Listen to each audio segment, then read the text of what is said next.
Bonjour Emma, alors voici le résumé de ce que nous avions fait la dernière fois. Alors c'est pas le samedi 17, c'était le jeudi et je crois que c'était le 30. Le jeudi 30 avril, le dernier jour du mois, maintenant nous sommes le combien? Nous sommes le 2 mai. Et voici donc, j'avais fait une récapitulation en fait. Il a plu toute la journée. Je suis un peu fatiguée, mais c'est à cause du temps. Ici, c'est très poussiéreux. Il y a beaucoup de poussière. Il y a beaucoup de poussière, parce que c'est une quantité précise, définie.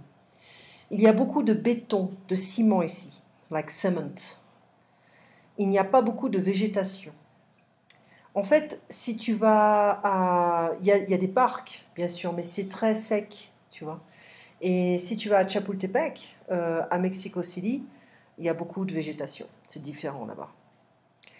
Quand je suis à l'hôpital, je dois vérifier les antécédents médicaux. Qu'est-ce que ça veut dire en fait de medical history? Je dois écouter le patient respirer, expirer, inspirer. J'écoute les poumons, les battements de cœur, du cœur. Les chiffres ont baissé, mais ils vont peut-être augmenter. Donc il y a quand même toujours des gens qui viennent à l'hôpital pour autre chose que le virus. Et en France, on va rouvrir les écoles et certains commerces le 11 mai. Et plus tôt, en Allemagne, earlier. Alors le conseil scientifique en France n'est pas d'accord, pense que c'est trop tôt. Le gouvernement français va créer une application qui s'appelle Stop Covid. C'est dans Libération que je t'ai envoyé. Je pense que je te le... Non, je ne te l'ai pas envoyé. Il y a un traçage, un tracking. Et en même temps, on aura des professionnels médicaux qui vont être dans la rue ou dans certains endroits pour tester les gens. Est-ce que tu aimes les antiquités, des antiquités, les antiquités, de vieux livres, les vieux bouquinistes? Alors, c'est quoi un bouquiniste? Alors d'abord, il faut expliquer. Un bouquin, c'est comme un livre, c'est la même chose. Donc les bouquinistes, ce sont des magasins qui vendent de vieux livres. Pas toujours les nouvelles choses ou les nouveautés. Les nouveautés, on va les trouver dans les librairies. Mais là, dans les bouquinistes, c'est plus des choses un peu plus vieilles, des premières éditions, des choses plus rares. D'accord? On va faire les antiques, ça veut dire qu'on va acheter des antiquités. On va fouiner. Donc les petites librairies, hein, on a des petites librairies, mais elles achètent de nouveaux livres. Fouiner, donc ça c'est chercher dans tous les coins, les recoins. La fouine, c'est l'animal qui va dans les tunnels, dans la terre pour capturer ses proies. Se débarrasser de vieilles choses, les choses qui sont vieilles.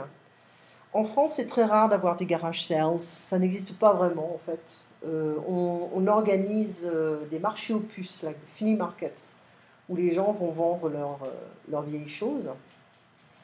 Donc on peut négocier les prix. Moi j'avais un oncle, un grand-oncle en fait, qui faisait ça. C'était sa spécialité de faire les marchés aux puces. 2 pour le prix d'un.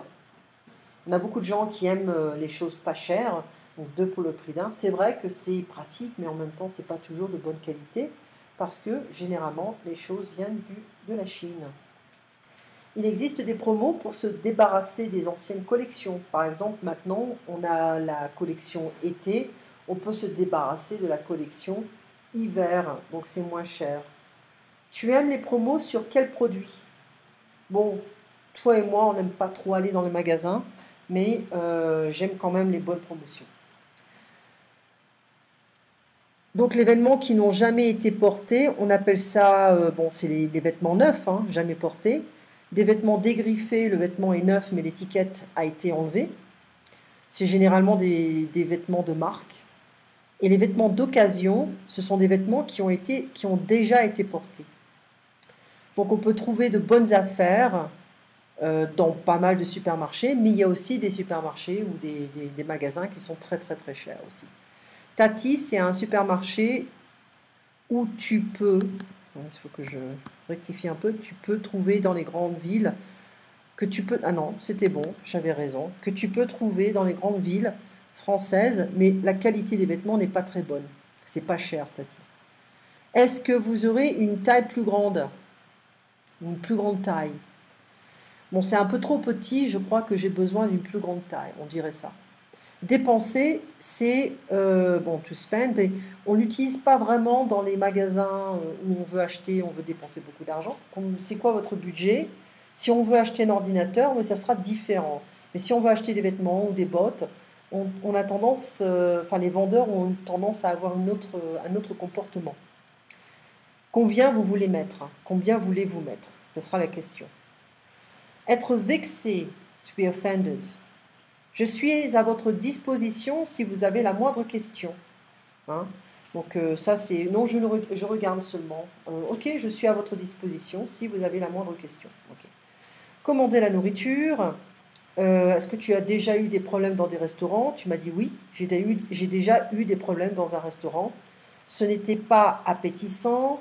Donc tu as eu des problèmes avec la qualité, c'était lent. Donc ils t'ont donné un coupon pour la prochaine fois que tu viens. Mais bon, on avait fait la communication progressive du français, page 78, mais là je veux que tu fasses attention. Ça c'est sur Skype, c'est un livre How Cognitive Science Can Help Adults to Learn a Foreign Language. C'est vraiment un livre qui est super bien fait. Moi, je te conseille de le lire. Voilà, donc communication maintenant, communication progressive, page 78. Alors, on avait parlé un petit peu de sport, là. La terre, the dirt, the earth, la terre, la planète, par terre, on the floor, au sol, on the floor. Je suis crevé, I'm exhausted, I'm dead. Des courbatures, muscle aches. Occupez-vous de vos affaires, mind your own business, get busy. Hein, allez, occupez-vous. Restez debout, stay up, c'est mouillé. It's wet, inspirez, expirez. Ok, alors maintenant, je fais rapidement parce que j'ai que 15 minutes pour tout enregistrer et ça va vite. Voilà, donc 78. Donnez des instructions au club de gym. Oh, faites toujours attention à ces petits détails. Tendez les bras, relâchez. Ouh, c'est fatigant. Soufflez, levez la jambe droite, baissez-la. Vous allez faire le même mouvement 10 fois de suite. 10 fois. N'oubliez pas de souffler. Voilà, ça suffit maintenant. Allongez-vous par terre, les pieds au sol. Ah, ça fait du bien de s'allonger, je suis crevé. Nous allons faire quelques abdominaux. Oh non, je vais avoir des courbatures. Mais pourquoi est-ce que vous prenez des cours de gym alors? Okay. Donc n'oubliez pas, nous allons faire, vous allez faire, okay. Allonger, étendre, on va voir ça. Donc on a l'impératif avec vous. Normalement l'impératif c'est avec tu, nous, vous. Par exemple, lève-toi. Ça c'est un verbe pronominal. Okay. Lève-toi, levez-vous, levons-nous. Mais là on n'a pas de verbe pronominal, on l'a soufflé. Donc souffle, soufflons, soufflez. Prendre, prends, prenons, prenez. Faire, fait, faisons, faites. Okay. Ayez, soyez, ne soyez pas, n'ayez pas. Occupez-vous, ne vous occupez pas de moi. Attention avec l'impératif et la négation. D'accord? On change toutes les règles ici. On ramène, par exemple, si je dis lève-toi, donc toi est après le verbe, mais si je dis ne te lève pas, je change le pronom et je ramène le pronom devant le nom, devant le verbe. Tu vois, c'est complètement différent. S'allonger, se lever, tendre le bras. On pourrait... qu'est-ce qu'ils avaient dit ici? Tendre. Et n'oubliez pas de souffler. Allongez-vous. Je ne sais plus c'était lequel. Donc tendre le bras, relâcher, plier le bras, allonger le bras. Tendre le bras, c'est allonger, on va dire que pour la simplicité, c'est un peu la même chose. Lever la jambe, baisser la jambe, inspirer, souffler, faire de la gymnastique, faire de la musculation, bodybuilding, faire des abdos et avoir des courbatures. Alors, on n'avait pas fait les exercices, mais moi je te demande de les faire. D'accord? Attention à cet exercice ici. Tu passes un très bon week-end et on se voit donc jeudi prochain pour ton dernier cours. Allez, à bientôt Emma. Merci pour ta patience. Au revoir.